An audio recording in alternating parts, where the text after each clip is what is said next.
السلام علیکم ورحمۃ اللہ وبرکاتہ۔ معزز علماء کرام، ذمہ داران جماعت و جمیعت، معزز سامعین کرام اور پردہ نشین خواتین اسلام، ان الحمد للہ نحمده ونستعینه ونستغفره ونؤمن به ونتوکل علیہ ونعوذ باللہ من شرور انفسنا ومن سیئات اعمالنا، من يهده الله فلا مضل له ومن يضلله فلا هادي له، واشهد ان لا اله الا الله وحده لا شريك له، واشهد ان محمدا عبده ورسوله، اما بعد فإن خير الحديث كتاب الله وخير الهدي هدي محمد صلى الله عليه وسلم، وشر الأمور محدثاتها وكل محدثة بدعة وكل بدعة ضلالة وكل ضلالة في النار.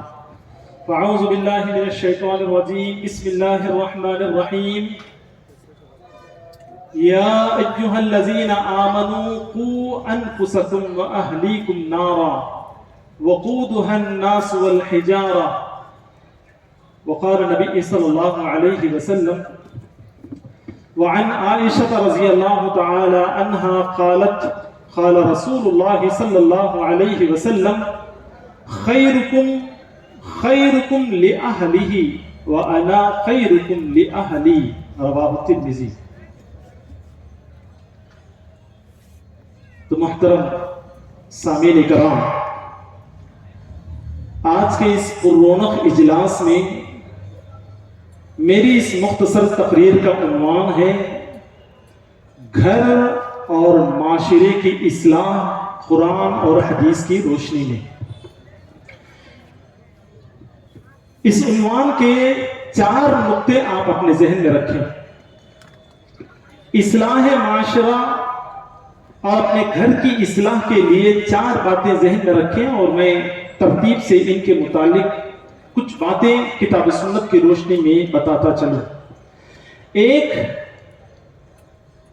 اگر اپنے گھر اور معاشرے کی اصلاح کوئی مرد یا عورت اگر چاہتا ہے تو اس میں سب سے پہلے جو ہے وہ اپنے آپ کو بدلنا ہوگا۔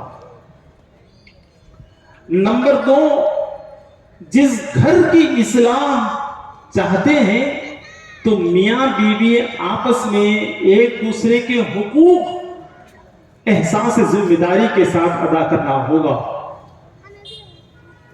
نمبر 3،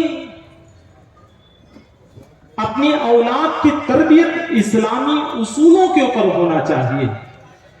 نمبر 4، معاشرے کی اصلاح کے خاطر امر بالمعروف و نہی عن المنکر کے فریضے کو انجام دینا چاہیے۔ محترم سامعین کرام، قرآن کریم کی جو آیت میں آپ کے سامنے پیش کیا ہے سورۃ تحریم کی، جس میں اللہ تبارک و تعالیٰ فرماتا ہے: یا ایھا الذین آمنوا قوا انفسکم، اے ایمان والے اپنے آپ کو جہنم کی آگ سے بچانا۔ اگر کوئی شخص کسی کی اصلاح چاہتا ہے تو سب سے پہلے اپنی اصلاح کرنا چاہیے، تبھی بات میں وزن اور اثر ہوگا۔ خود بے راہ روی ہو کر اگر کسی کی اصلاح وہ چاہے یا کرنے کی کوشش کرے تو یقیناً وہ بے اثر ہو کر رہے گا۔ اسی لیے اللہ تبارک و تعالیٰ فرماتا ہے: قوا انفسکم، اپنے نفس کو جہنم کے آگ سے بچاؤ، وَأَهْلِيكُمْ نَارًا، پھر اس کے بعد تم اپنے گھر والوں کو جہنم کی آگ سے بچائیں۔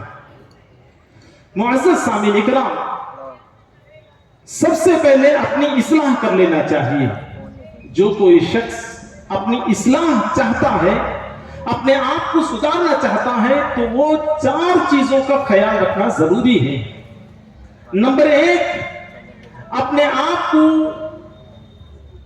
اسلامی اصولوں کے تحت زندگی گزارنے کا پابند بنا لے۔ نمبر 2، صبر کرنے اور معاف کرنے کی صلاحیت اپنے اندر پیدا کرے۔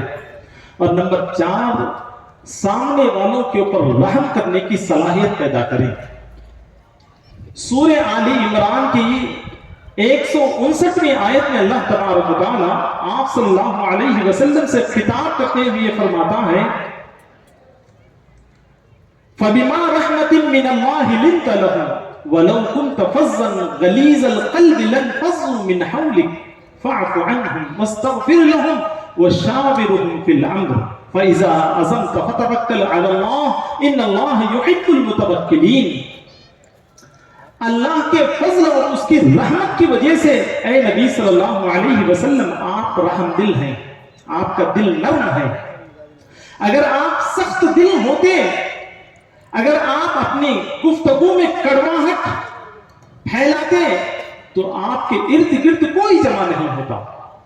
اسی طرح کوئی شخص اپنے گھر کی اصلاح چاہتا ہے تو سب سے پہلے جو ہے اپنے اندر نرمی پیدا کرے اور خود شریعت کا پابند بن کر جو ہے اپنے گھر کی اصلاح کرنے کی کوشش کرے۔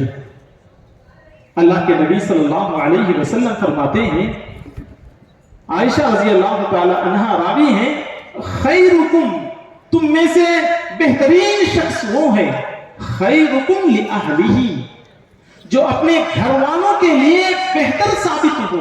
ایسا نہیں کہ باہر بہترین انداز سے اس کا لین دین ہے، بات ہے، اس کی ویلیو ہے، مگر گھر میں اس کی کوئی ویلیو نہیں، اس کی کوئی بات سننے والا نہیں ہے۔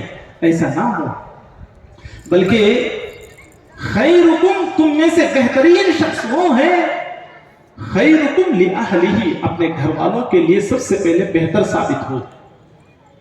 وَأَنَا خَيْرُكُمْ لِأَهْلِي، اور میں میرے گھر والوں کے لیے سب سے بہترین ہوں۔ تو لہٰذا سب سے پہلے ہمیں چاہیے کہ ہم اپنے آپ کو نرم بنائیں اور گھر والوں کی عزت کریں، ان کی توقیر کریں، ان کی بات کو سنیں اور ان کے ساتھ احسان کا معاملہ کریں، تو پھر جو ہے معاملہ سدھرنے پر آ جائے گا۔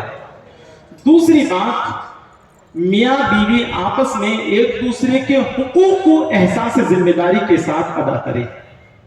معزز سامعین کرام اور محترم پردہ نشین خواتین اسلام، اس ضمن میں 2 حدیثیں میں آپ کے سامنے ذکر کروں گا، ایک سنن نسائی کی اور ایک صحیح ابن حبان کی۔ امام البانی رحمۃ اللہ علیہ نے اس حدیث کو صحیح قرار دیا ہے۔